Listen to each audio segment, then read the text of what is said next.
Hi, I'm Greg Hunter. Welcome to USAWatchdog.com. With us today, a new guest, a guy I've known about for a long time, but I didn't meet until a month or so ago. And hey, I'd like to have him on. His name is David Morgan. David Morgan, of course, has the popular website silver-investor.com. David Morgan, thank you so much for joining us today on USAWatchdog.com. Well, Greg, it's great to be with you. I want to just expand a little bit on your resume here. I'm going to link to your site. I'm sure you have an about or a resume on your site, but you have a master's in finance. You've worked in, for the Air Force. You've worked in Black Ops. You're an expert not just on silver, but on gold and silver. You've written books. You've been involved in this for most of your adult life. And I just wanted to have you on. As of yesterday, we had another little hiccup, another hit in the gold and silver market again, as the government is shutting down, which I find bizarre. People should be frightened out of their minds, in my humble opinion. But I have you on for that. Tell me what's going on in terms of, this whole budget government shutdown and what's on the horizon for raising the debt ceiling and what you think, how tenuous the situation is.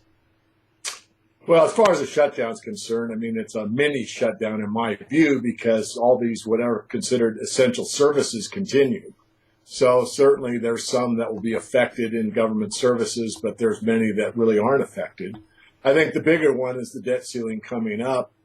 Everyone, I should say everyone, but a lot of people in our camp that really understand fiscal responsibility and monetary policy understand that you cannot print your way out of this mess that we're in. We have a massive debt problem, and the only solution that the authorities are coming up with is to add to the debt. That will not fix the problem. Anyone with some common sense understands that. So there was the Gramm-Rudman bill passed many, many years ago that put a debt ceiling in that says we cannot borrow more than this. And basically it's been ignored year after year, time after time, and we're up against it one more time. And I fully expect that it will be raised again. So it's meaningless. The problem is that the money becomes worth less, and it becomes worthless or nearly worthless at some point in time. The other problem is that our trading partners recognize the instability of the U.S. dollar. And they have done great measures in recent times, being the last year or so, where they are doing trade agreements vis-a-vis their own currencies. You go Russia, India, Russia, China, Japan, China. In other words, mostly the BRICS countries, Brazil, Russia, India, China, and South Africa, have opted out of the dollar in many ways because they're, again, doing trade agreements that circumvent the dollar altogether. On top of that, they don't really want to buy any more bonds. So that leaves the Federal Reserve as the buyer of last resort. And a lot of people who don't really understand monetary history think that this can go on ad infinitum. Greg, it can't. We're getting very close to the edge. Some guy wrote me and said it could go on for 15 years. Actually, he said that. Paul Craig Roberts said that. I've interviewed him several times. He's never said that. He never said it could go on for 15 years. Matter of fact, he's frightened. He said it could go on for 5 years, maybe. Mm-hmm. I don't know if that's accurate, but that's his longest window from the interviews I've done with the former Assistant Treasury Secretary and the father of Reaganomics. But back to you. So the debt ceiling being raised, you just brought up the BRICS country. They're not pulling the rug out from underneath us.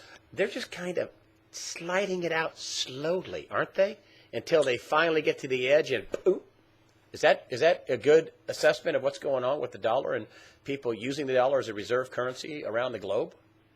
I think it's a very accurate analogy. And as you state, it slides slowly. Most people don't notice it. Most people don't understand it or care to or aren't educated enough. And yet, as you said, as you slide along, perhaps, not always, there's a possibility that all of a sudden there's a quick, big anomaly. And you could have a big disruption in the markets very quickly, which we've already witnessed in 2008. I'm going to go back again to the debt ceiling situation and also Craig Roberts. I was criticized myself and many in our camp some time ago about, you guys have been saying this for a long time. And, having an engineering background and having worked in the aircraft industry for a short period of time, I'm a pretty good thinker, excuse the ego. But when you do integral calculus, you look at all possibilities from 0 to infinity. So I went back and looked at checking our premises and said, there's a limit. And the limit of how much money you can print where it has an effect has been reached. The Keynesian model is that you can stimulate the economy by adding government bailouts or government stimulus in whatever form and get the economy going again. And you know what? That works up to the limit. And the limit is when you do QE1, QE2, QE3, taper, and everything else, and it doesn't work. Greg, we've reached the limit. And that's why I would agree with you that we are not going to see this thing go another 15 years. I doubt another 5. I'm forecasting 2 to 3 at the most. What happens if this debt ceiling fight turns into a real fist fight, and our bond market gets damaged? I mean, isn't it game, set, match? Isn't that martial law, or the checks finally start stopping for everybody? And half the Americans, almost half Americans, are on some type of government check. I mean, what happens if this debt ceiling fight? Because they said, they wouldn't shut the government down. Well, they were wrong. They were wrong. And now they're saying, no. Well, they'll come up with some kind of a dealing with the debt ceiling. I'm not so sure. I mean, what happens if even if they do get a deal, but the rest of the world says, yeah, we're done with Treasury bonds. Yeah, we're completely done. And in fact, we're going to start selling even more than what we're already selling. What happens? Is there a scenario that you see that this thing could end, like David Stockman says, anytime from now on? You just said that last week, that this thing could end. What is your scenario for an end game? Well, I'm much more on the David Stockman side than, let's say, some of the more mainstream people. I wouldn't go as far as what you implied, but I would say that, first of all, I do not see a hyperinflation. I see more disruption or a currency crisis. You don't have to have a hyperinflation to have a currency crisis. And a currency crisis is where basically the currency is shunned by the people at large, but it doesn't have to be the population of the U.S., which is only 5% of the world. It's already being shunned, as we talked about, by nation states. That's probably more important than 5% of the world's population. So what would I expect? First of all, no hyperinflation, because in advanced capital markets, the bond market is a self-regulating entity. Why is that? Because when interest rates are forced higher, because you have to be a sucker to take U.S. debt, interest rates are forced higher, which pushes bond prices down. And that's deflationary. So it's sort of a self-governing thing. But if you're a big bond holder, big pension fund holder, you're Bill Gross, you're anybody, you're China, you're Japan, and you see your U.S. bonds cut by 20% because interest rates have surged, for 4 weeks in a row, that is a big, big problem, and that's what you're implying. So I'm seeing that possibility, not to that extent, because once this thing starts, then who knows where it's going to go. These kind of markets can get in a panic mode fairly quickly, and there's nothing bigger or more pervasive or more ubiquitous or a bigger problem than the debt bubble. And the debt bubble is primarily the U.S. exporting this inflation around the globe and has been doing for a very long time. So, Greg, I don't know exactly how it will unravel. I know it's tenuous. I know that anything can happen. A spark could ignite it, and lots of scenarios. I just want to point out the fundamentals that we could all agree on, that with an increase in interest rates, bond prices come down, which are somewhat deflationary. So China looks at their balance sheet and says, oh, my God, we've lost 20% of our U.S. holdings. We're going to bail out even more. So it becomes a feeding frenzy. They'll start offering these things. I've done this in the past. I haven't done it in a very long time. But I used to show a short clip from the movie Rollover. I'm sure it's on YouTube now. And you could go see what happens when there's a panic selling. And just type in YouTube, type in Rollover, and watch what happens when the Arabs withdraw their money from the U.S. So this is a hypothetical situation, but it's very accurate as far as what happens in a let's sell and get out of the dollar scenario. So I think that's fairly accurate. That will bring us to yesterday's action in gold and silver. I know they're whacking, and the people who've been involved buying in the last couple of years are feeling pretty pregnant right now. They feel like they've been taken advantage of, and they've mentioned people like you. David Morgan told us to buy silver at 35, and Jim Sinclair told us to buy gold at 1,600. And I think it's not a price in U.S. dollars. I think it's a possession issue. I've told people that it's not about trading. You're thinking like a trader. I bought it, 35, and it's 21 or whatever it is today. Tell me about the price action in gold and silver, and also the CFTC shutting down after 5 years, which you have an investigation for 5 years, and took you 5 years to figure out nothing's wrong. It's outrageous. First of all, price action in gold and silver, CFTC shutting down its investigation. Okay, the price action. First of all, I think you have to do the paradigm shift, because an ounce of silver and an ounce of gold has the same mass always and everywhere in the universe. So they don't change. They are constant. A dollar, by definition, is 371.25 grains of fine silver. A dollar is a weight of silver. That's the definition of a dollar at law. It still exists. So what you really want to do is think, do I have more coins or less coins than I had last year? And if you have more, you're by definition wealthier, regardless of the paper price on a temporary basis. Now, I know that doesn't sound too cool to someone that bought silver at 35 or 40 or something like that. Nonetheless, you have to understand the fundamentals have never been stronger for owning the metals. And as I've watched many of your shows, Greg, and you said it could come down to either you own it or you don't. I mean, let's take a hypothetical and say that there's a banking problem or some kind of electronic transfer problem. Let's say Cyprus. Let's say we have our own Cyprus. Cyprus right here. So I think you must take a balanced view. I've never been like all in gold and silver. I've recommended as high as 20%. People that don't know my work or they hear it by hearsay or someone in a chat room, which I don't bother with, but nonetheless those things exist, and they might get a misjudgment of what I really do and what I purport. I really think that in today's environment, everyone should own at least 10% in physical metal, and I'm not a bullion. So that's one. Two is really under the current environment, I think 20% is more like it, but 10% is probably sufficient. Coming on the CFTC story, I put out probably 3 or 4 videos from interviews like this one on it. First of all, to be fair and balanced, and I'm not Fox News, they did not say we didn't find any manipulation. What they did say was that we didn't find enough evidence to go further in the investigation. After 5 years. After 5 years. So this is absolutely preposterous. And I want to say, Greg, for the record, that many of the people that are subscribers and some that aren't have forwarded me emails that have gone to Bart Chilton and what his responses have been. So I've seen these things come in throughout the years. Not all of them, of course, but randomly here, there, and everywhere.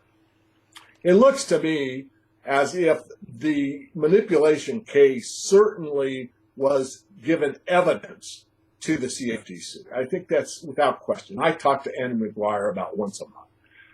So just because they have evidence of manipulation doesn't mean they can prove it. So if you read it like a lawyer would read it, what they said was we don't have enough to move on. We can't prosecute anybody. And also my word's not there. Forget the word they use. But we don't have enough to go further for any employee or any entity with this quote-unquote manipulation. So I don't necessarily agree with that, but I'm not a lawyer. I'm not a legal scholar.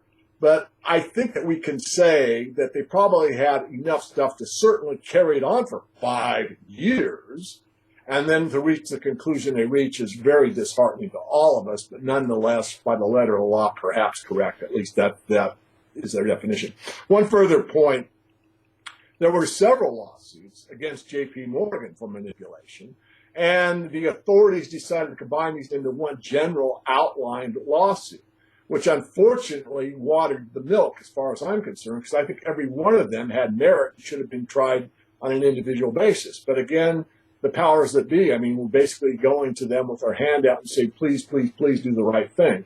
Well, when has the right thing been done since the Kennedy assassination? And, in your opinion, Greg, when has someone really stood up and done the right thing from an authoritarian position, meaning the government at large? And I'm sure there are some. Look at Ron Paul and others. But at large, I mean, basically there's been criminal acts that have gone on in the futures markets and other markets for a very long time, and yet nothing other than a few hand slaps seem to go on. Yeah, there's the Bernie Madoff, and he's in jail, and on. But really, the whole system is so corrupt and protective, it seems, in most cases, that I think the people at large are getting very, very fed up. And for me to think that the authorities are going to do the right thing, I think it's more or less a waste of time. I think it's important for people to understand it goes on. But to think that something will really be done about it, I think is whistling past the graveyard. Nothing's going to happen. Well, something's going to happen at some point. I mean, we want to talk about the true price of gold and silver, what you think, which is probably much higher. But when you're suppressing prices, and that's what a lot of people think, that interest rates are suppressed. The bond market interest rates are suppressed. The stock market is propped up. That's clear. Gold and silver prices are suppressed. Stocks, as I said, are this. Bernanke said he wants people to go into the stock market. Anyway, the long and short of all of this is, with these fire sale prices for gold and silver, can't COMEX and LBA run out of physical metal, or cannot, and reach a point when they cannot or will not deliver? And is that day coming soon, or do you know anything about it? Well, I do. First of all, I had this conversation with one of the bigger bullion dealers in Canada, and I'll just quote him and quote myself, and that's read the contract. If you have a contract with the COMEX, basically it says in the contract that you can be forced to sell for cash.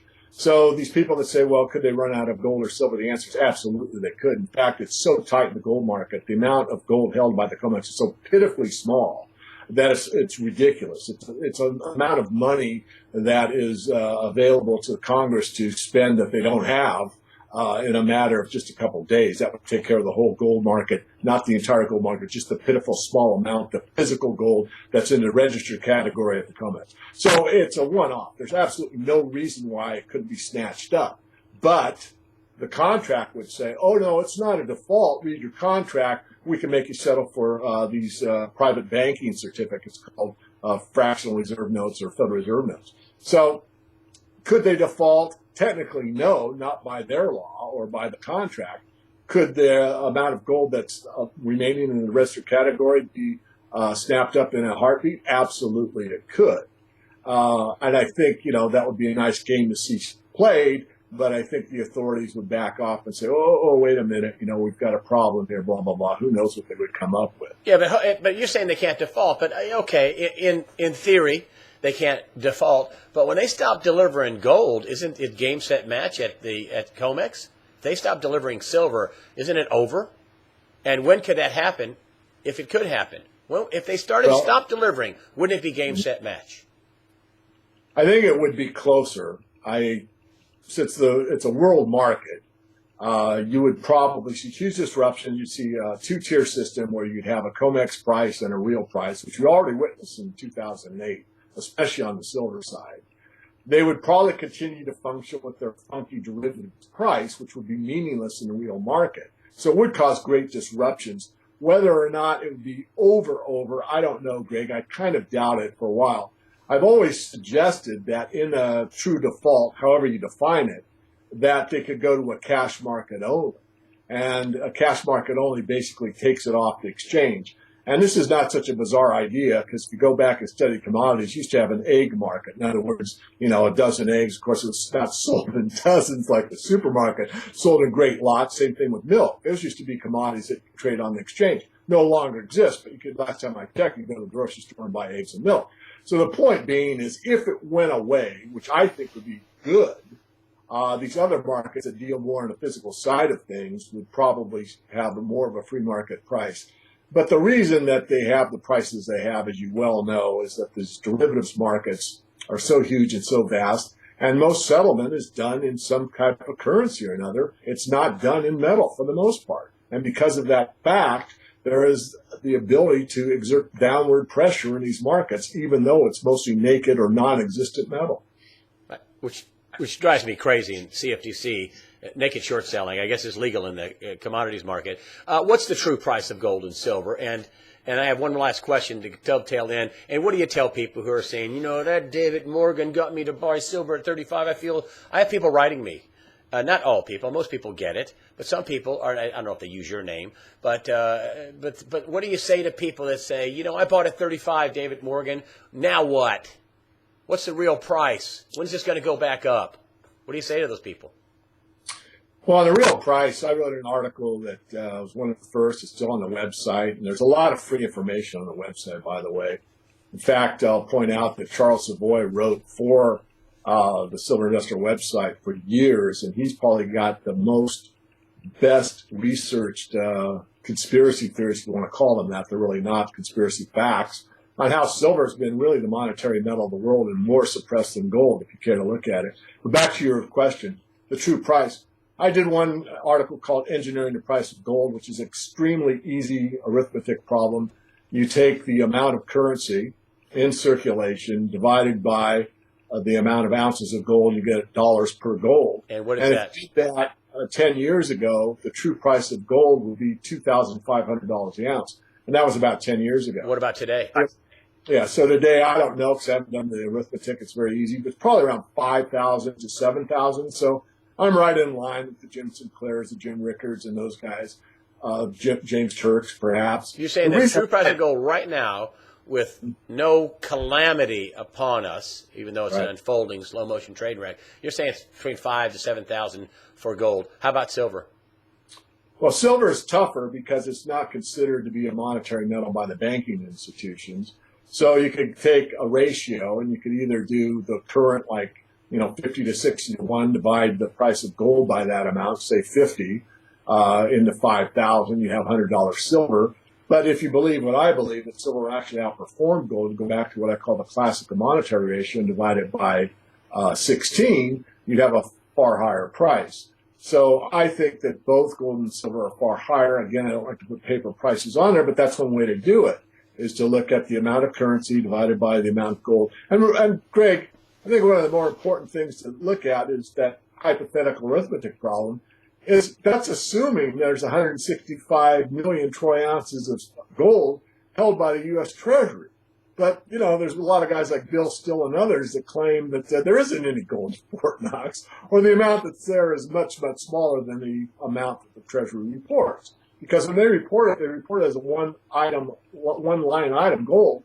But if you read the fine print, it could be gold swaps, deep storage gold, and on and on. So what is the gold that they claim they have? Is it a bunch of derivatives? I would very much extol the fact that it probably is a bunch of paper gold and very little physical gold. So the amount to back the U.S. dollar is probably much, much less than what's stated by the Treasury. And the final question, what do you tell the people who bought silver at 35? You're a silver expert. Silver at 30, silver at 25.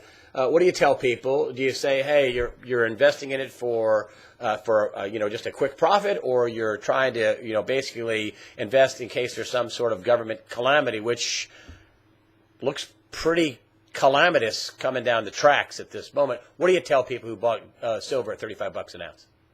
Well, first of all, for the record, as silver made a huge move in early 2011 and went from 19 to 48, I do trade and invest both. Not many people can do both. I know the volatility of these metals, so I think it's important, if you can, and have the mindset, most people don't, to go ahead and take advantage of these big moves up and down if you can.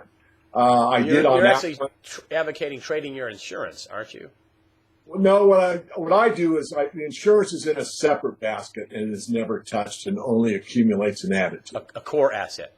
Absolutely. Don't touch it. Don't mess with it. Have enough money that you can invest a core asset and just have it.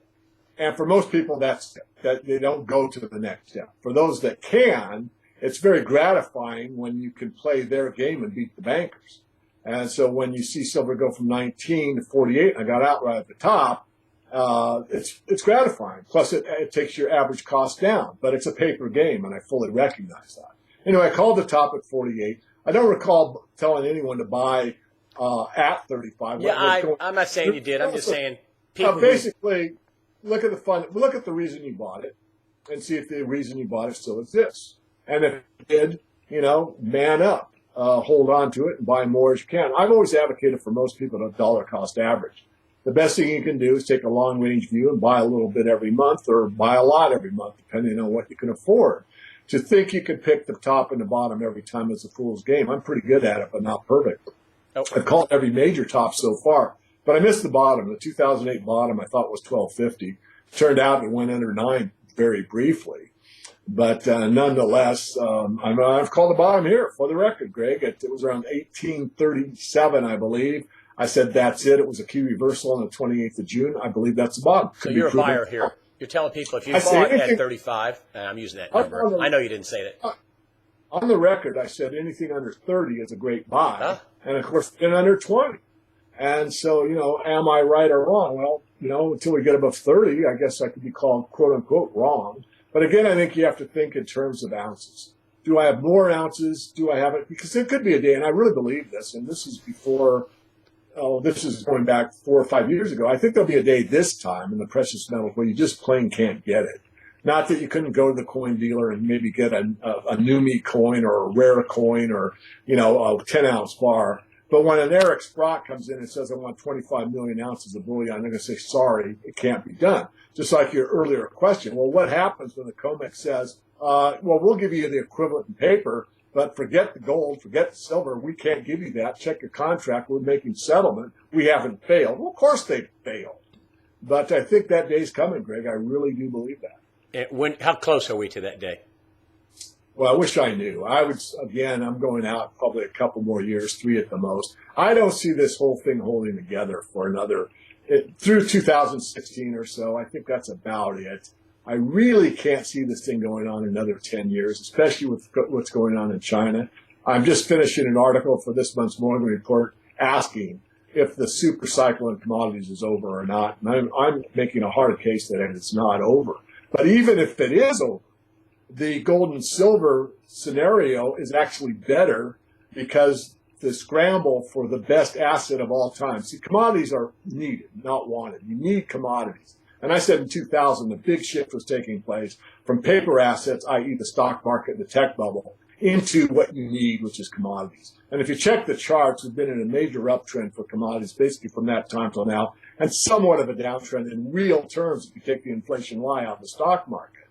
But people need to live on commodities. But if there is a disruption, they go for what they need the most, which of course is food and water. But after that, any extra left over would be their financial assets. And the only monetary asset outside of counterparty risk is physical gold and silver. It's that simple. That's the one asset class that's on one side of the fence, and everything else is on the other side. Stocks, bonds, pension plans, annuities, options, futures, you name it. I don't care what you name. There's a counterparty risk and probably electronic transfer that's required. So if you don't have something that's outside the matrix, I think you're living in la-la land because we are in a matrix. And we're in this controlled financial media, this controlled financial paradigm that you really can't escape unless you're bright enough to understand the basics. And the basics are gold's been money for all of recorded history, basically. So has silver. Silver's been money actually longer times and used much more than gold is money